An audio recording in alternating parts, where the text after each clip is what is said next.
Hey guys, I'm Nisa Homey and today I'm sharing quick and easy garlic bhindi do pyaza recipe, a healthy and tasty side dish to have with roti or paratha. So let's get started with the recipe. To make garlic bhindi do pyaza, what I have done is I have taken 2 onions.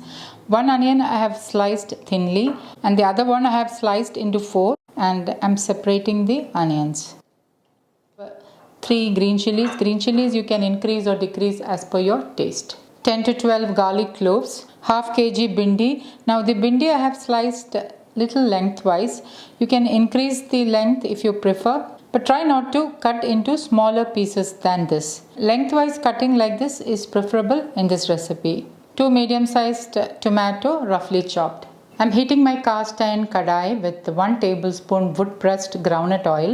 Instead of wood-pressed groundnut oil, you can use any locally sourced wood-pressed oil of your choice. Always remember that healthy cooking is all about using the right quality of oils.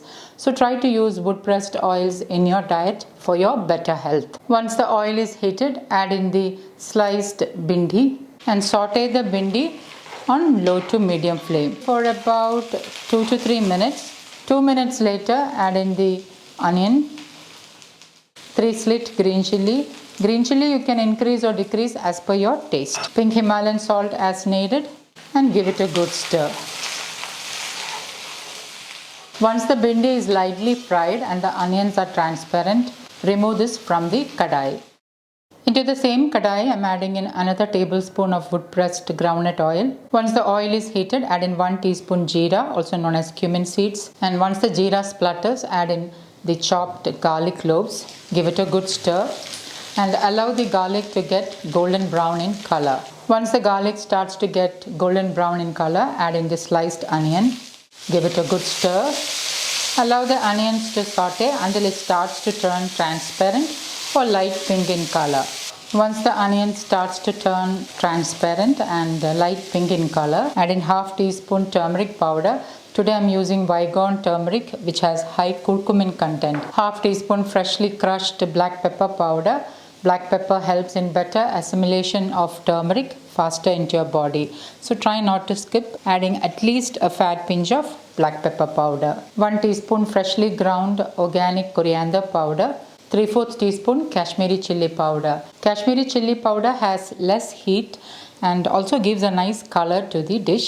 However, if you are using ordinary chilli powder, reduce by half. Stir it for about a minute so that the spices are lightly roasted and the raw flavor is diminished. About a minute later, add in 2 roughly chopped tomatoes. Give it a good stir. Add in pink Himalayan salt as needed. Cover. Allow the tomatoes to get soft and lightly cooked. It should take about 2 minutes. 2 minutes later, open the lid. Give it a good stir. And I'm lightly mashing the tomato with the spatula.